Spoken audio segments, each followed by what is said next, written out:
नमस्कार साथियों, वंदे मातरम, जय श्री राम, जय हिंद, जय भारत। मैंने आज कहा था आपको कि मैं आज एक ऐसी छोटी सी नन्ही सी परी जो दुनिया की सबसे कम उम्र की कवि सानिका जाट, जो मिट्टी की बेटी के नाम से जानी जाती है, मध्य प्रदेश के हरदा की निवासी है सानिका जाट, जो बहुत ही कम उम्र में जिसने पूरे समाज का, जाट समाज का, हरदा शहर का, अपने गांव का, अपने परिवार का नाम देश भर में रोशन करके रखा है।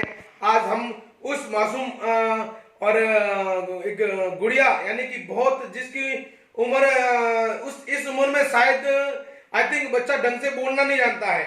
इस उम्र में इस बच्ची ने हरदा ही नहीं बल्कि राजस्थान तक अपनी कविताओं के माध्यम से, अपने शब्दों के माध्यम से कई किसानों की रैलियों को संबोधित किया है, कई बड़े बड़े नेताओं के मंचों को संबोधित किया है।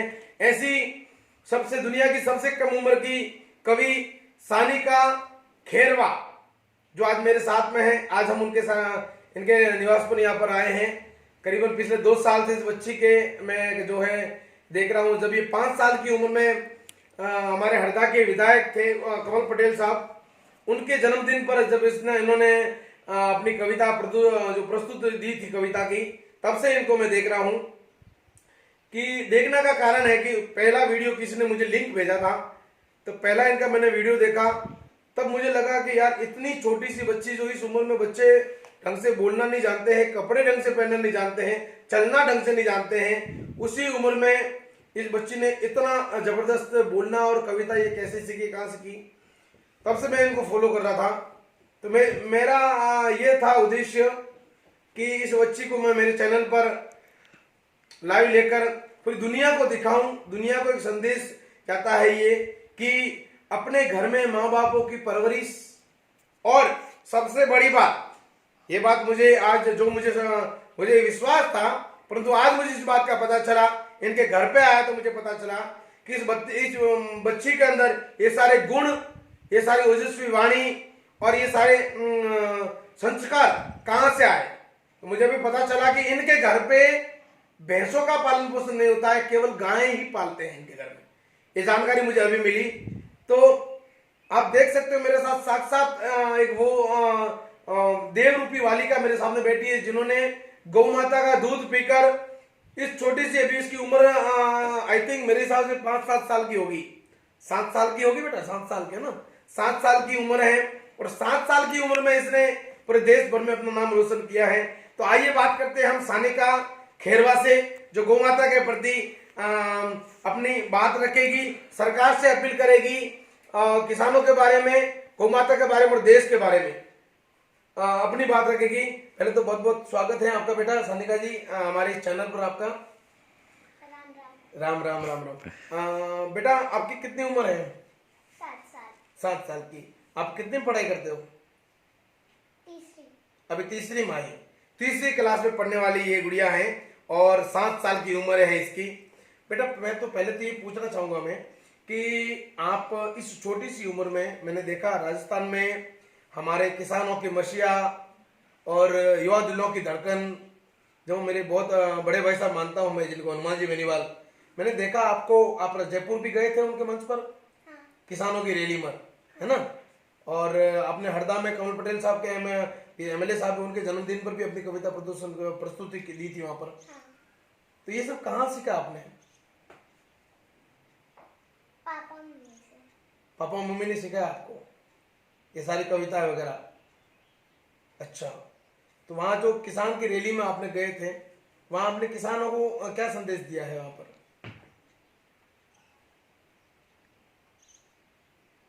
आप किसानों की रैली में वहां जयपुर गए थे आप, तो आपने किसानों को क्या बोल के आए वहां पर, किस बात का समर्थन करके आए वहां पर? किसानों की पीड़ा क्या होती है, देश की जो भारत की जो सरकार है, क्या ये किसानों की पीड़ा समझ रही है? किसानों के बारे में सबसे पहले हम बोलना चाहेंगे कि किसानों के बारे में आप क्या कहना चाहोगे?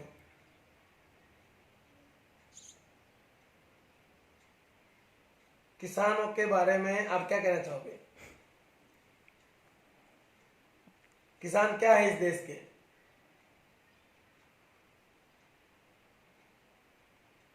बताइए, शर्मा मत। दुनिया देख रही है आपको कि जो भारत के किसान हैं, खेती करते हैं किसान, वो इस देश के क्या है।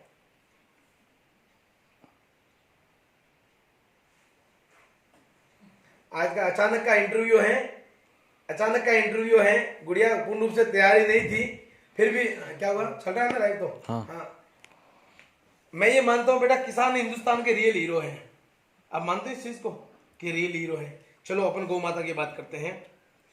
देश के अंदर जिस तरह से गाय की हत्या हो रही है, गौ माता को कत्ल खाने ले जा रहे हैं, काट रहे हैं कसाई लोग, देश में लॉकडाउन चल रहा है, उसके बाद भी गऊ की तस्करी नहीं रुक रही है, गाय की हत्या हो रही है। तो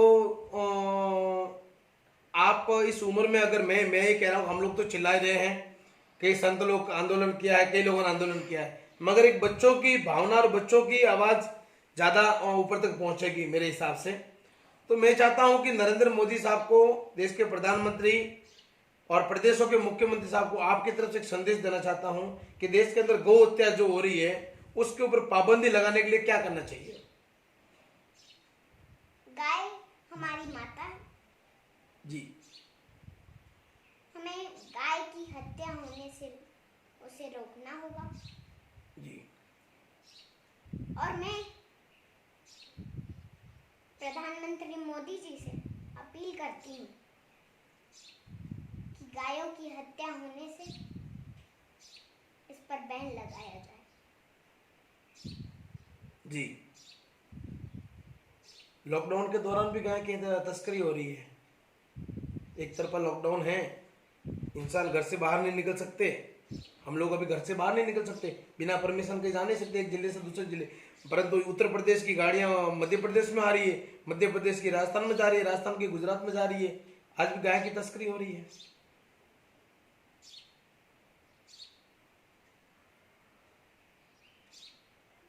मोदी जी को इस पे बैन तो लगाना है। मोदी जी से निवेदन कर रही है गुड़िया, ये मोदी जी से निवेदन कर रही है कि गौ हत्या पर बैन लगाना चाहिए।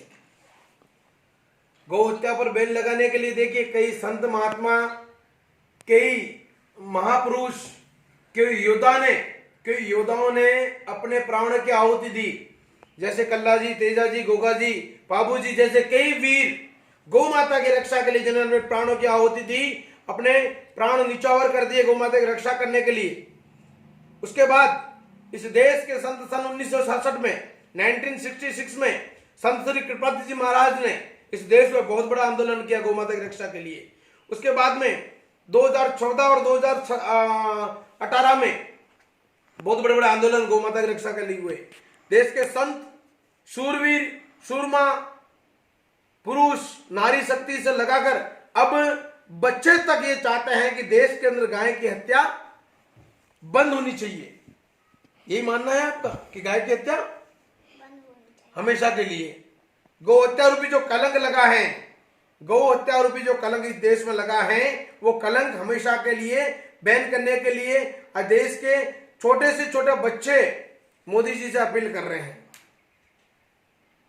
चलो, मैं ज्यादा समय नहीं लेते हुए आपका, मेरा बस इतना ही था कि इस गुड़िया से मेरी मुलाकात हुई और इससे मैं मिलने के लिए आया था। और आज शायद अभी जस्ट अचानक सो के उठी है, बाहर आई है, पूर्ण रूप से तैयार भी नहीं थी, देख रहे हो आप।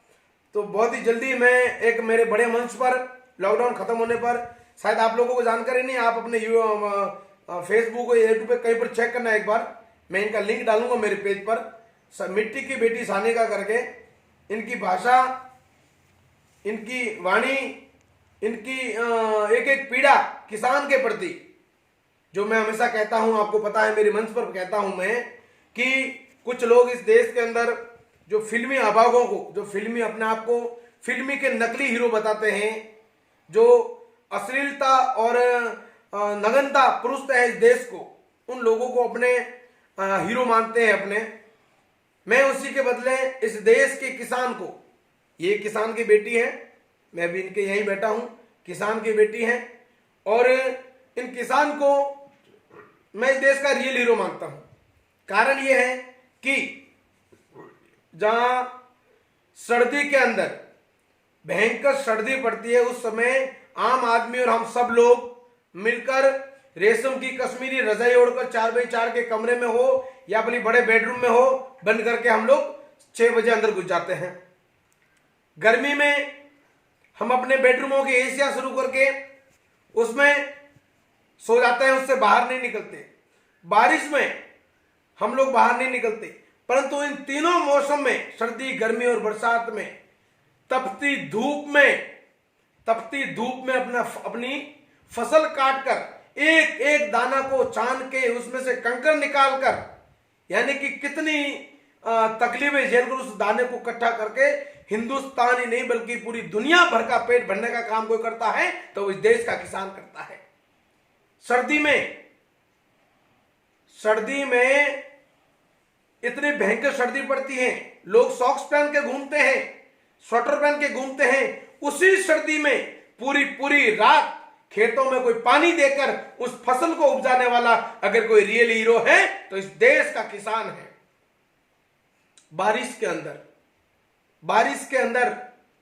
बारिश आने से पहले कितनी मुश्किल से अपने खेत को श्रृंगारते हैं, वो लोग खेत की तैयारी करते हैं। और ये सब होने के बाद भी कहीं इनकी टिड्डी दल आ जाता है, कभी बारिश बिना मौसम की बरसात आ जाती है, फसल को बर्बाद कर देते हैं। कई किसानों को तकलीफ होती है, नुकसान होता है। और आज प्रेजेंट में हरदा के अंदर कल से मैं दौरा कर रहा हूं, भारी मात्रा में यहां पर टिड्डी दल ने हमला कर दिया है। जो टिड्डी है उनको मारवाड़ी भाषा में बोलते हैं तीड़, और यहां बोलते हैं टिड्डी दल हिंदी में। तो मेरा मानना है कि ये इनका जो मूल निवास है वो पाकिस्तान है और वहीं से ये आते हैं एक हमला करने के लिए हिंदुस्तान को। ये भी एक हिंदुस्तान को बर्बाद करने का एक जरिया है। वहां से आकर किसानों की फसलें, अब मैं कल देख के आया हूं, किसान बहुत परेशान है। कई लोग थाली बजा रहे हैं, ढोल बजा रहे हैं, पटाखे फोड़ रहे हैं, कुछ कई जला के रखा है। उसके बाद भी लाखों करोड़ों की संख्या में एक खेत के ऊपर वो टिड्डी दल घूम रही है, किसानों को बर्बाद कर रहे हैं। उस पर मेरा सरकार से निवेदन है कि किसान इस देश के रियल हीरो हैं और इन किसानों को उनकी फसल के नुकसान का मुआवजा, इनकी बिजली का जो बिल है उसको माफ, लोन जो ले हैं वो माफ। आजकल राजस्थान की सरकार का दोगला रवैया भी सामने आया है। प्रियंका वाड्रा ये कहती हैं, वो इटली की भांजी, वो ये कहती हैं कि उत्तर प्रदेश के अंदर उनको बिजली किसानों के लिए माफ की मांग कर रही, और राजस्थान में इनकी सरकार है 3-3 महीने के बिजली का बिल पहले एडवांस में ले रही है, अब नहीं भरने पर टैक्स अब उनको पेनल्टी अलग। तो ये बहुत सारे ऐसे लोग हैं जो दोगला रवैया अपनाते हैं। मेरी सभी सरकारों से निवेदन है कि पार्टी का भेदभाव सब छोड़कर किसान को महत्व दो। किसान है तो हम सब हैं। आज कई किसानों के आंखों में से आंसू गिर रहे हैं, क्योंकि यानी कि थाली पुरुष लिया, थाली के अंदर सारा भोजन आ गया, अब वो निवाला यहां पहुंचा है, उसके बाद उसको छीन लेते हैं ये टिड्डी दल। बहुत परेशान है, प्रताड़ित है। और इसके लिए मैंने देखा कुछ दिनों पहले हमारे राजस्थान के शेर हनुमान बेनीवाल जी लॉकडाउन में भी मास्क लगा के टिड्डी दल के लिए पूरा खेतों में भ्रमण कर रहे थे, किसानों के लिए। ऐसे मेरा निवेदन है मध्य प्रदेश के अभी हाल ही हमारे मंत्री बने बड़े भाई साहब कमल जी पटेल साहब से कि आप भी अपनी शिवराज सिंह जी की सरकार है और इस सरकार के माध्यम से जिन जिन किसानों को जो टिड्डी दल से नुकसान हुआ है उसका मुआवजा दिलाने की कृपा करें, ये मेरा निवेदन है। और इन किसान को महत्व देने की कृपा करें। मैं इसी के साथ अपनी वाणी को विराम देता हूं और बहुत जल्दी ही हम और ये गुड़िया सानिका मिलेंगे एक बड़े मंच पर, पूरी जोश के साथ में, तैयारी के साथ में। बाकी ज्यादा जानकारी के लिए फेसबुक पर इसका पेज है मिट्टी की बेटी सानिका, एक बार चेक कर लीजिएगा, आपको पता चलेगा कि ये बच्ची आज जो शांत बेटी है, मौन बेटी है, ये बच्ची क्या चीज है, आपको पता चलेगा। ठीक है, अपनी वाणी को विराम देता हूं। धन्यवाद। वंदे गो मातरम। जय हिंद, जय भारत। और अंत में कहेंगे कि जिंदगी रही तो फिर मिलेंगे, जिंदगी रही तो फिर मिलेंगे, वरना हिंदू है हरिद्वार में जरूर मिलेंगे। बेटा आपका वो क्या डायलॉग है, वही बोल दो। लहरों से डरकर नौका पार नहीं होती, कोशिश करने वालों की कभी हार नहीं होती। नन्ही चींटी जब दाना लेकर चलती है, चढ़ती दीवालों पर 100 बार फिसलती है। मन का रघु विश्वास में साहस बढ़ता है, गिरकर चढ़ना चढ़कर गिरना नहीं अखरता है, आखिर उसकी मेहनत बेकार नहीं होती, कोशिश करने वालों की कभी हार नहीं होती। क्या बात है, बहुत बढ़िया। अभी ये जो इन्होंने मुहावरा जो बोला है इसका अर्थ समझने वालों को ही समझ आएगा। बाकी इस देश के अंदर फालतू लोग बहुत हैं, क्योंकि जहाँ धर्म की बात होती है वहाँ राक्षसों को पैदा होना पड़ता है, राक्षस पैदा होते हैं। पहले राक्षसों के रूप थे, शकल से पता चलता था, बड़े बड़े दांत, बड़े बड़े बाल, बड़ी बड़ी आंखें और हट्टा कट्टा ये वो। और आजकल क्या है, राक्षसों की शकल से पता नहीं चलता, उनके संस्कारों से, उनके कमेंटों से, उनके रिएक्शन से और उनके कर्मों से पता चलता है कि राक्षस कौन है और इंसान कौन है। धन्यवाद। जय हिंद, जय भारत। बंद कर दो इसको।